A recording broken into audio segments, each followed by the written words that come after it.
Hey fight fans, this is Ted Check. I just watched the first episode of The Ultimate Fighter 3 Brazil. This is only on Fight Pass. I ponied up the money. Now I'm going to give you the recap.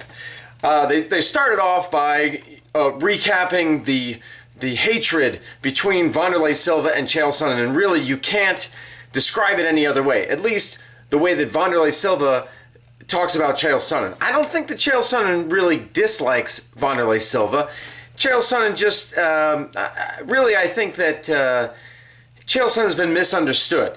Yes, he said some things about Brazil. I really, honestly, I don't, and it's not just because I'm an American, I really don't feel that Chael Sonnen feels that way about Brazil. I think he was just using that as a way to hype fights, honestly.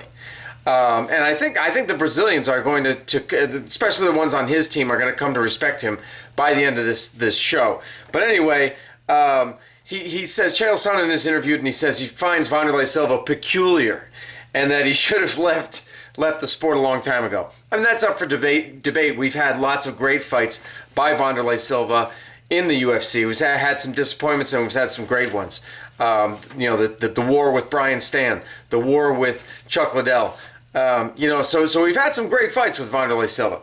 So I don't know about that. The thing that I didn't like, the thing that I disagree with is, and I'm not saying this as a chauvinist because I'm all for women in MMA, absolutely 100%, but bringing two women in who are not really connected with MMA. There's a volleyball star and a basketball star, and one is on each team as like a coach, but they don't really have a background. They have a background in athletics. Yeah, they're athletes, but they're not Brazilian Jiu-Jitsu players, they're not MMA fighters, boxers, judokas, any of that.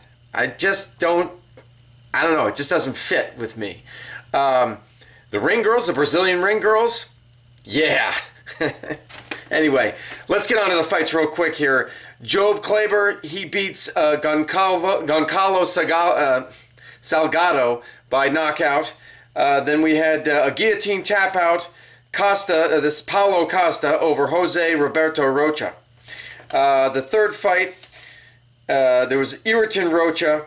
He lost by head and arm choke to Jolison Francisco. Joelton Santos, he beat Douglas Moura by split decision. These guys were very evenly matched. That was probably the fight of the 8 fights that they showed, and all these fights were shown in almost all of them were highlights. They had 44 minutes to get through 8 fights, plus a little bit of interviews and such. So they just showed highlights mainly. Let's see the next fight: TKO ref stoppage by the winner was Egard Casteldelli over Felipe Dantas. Next we had Wagner Silva. He beat Cristiano Pontes by rear naked choke. Let's see, Ricardo Abreu. This guy's his nickname is Demento. He's a jiu-jitsu guy. Actually, he's an all-around fighter, and he trains with Wanderlei Silva. I guess at Team Vond in Las Vegas. He beat William Standorf by TKO ref stoppage. And finally, Antonio Carlos, also known as Sapato, beat Guilherme Viana by TKO ref stoppage. So really, there isn't much going on between Chael Sonnen and Wanderlei Silva. We know that they're going to choose. We're going to have the next 8 fights. They'll choose the teams. But you do see Wanderlei Silva say he either apologizes or I quit the show. So there's going to be some sparks that are going to fly, and we're going to see this throughout the season. We just know it because Dana White has said, "Hey, we have a treasure chest full of crap that we're going to roll out as far as these two guys going at it." So that's my recap. Let me know what you think, what you thought of it. Leave your comments down below. Subscribe down below. That's it. Take care. See you next time.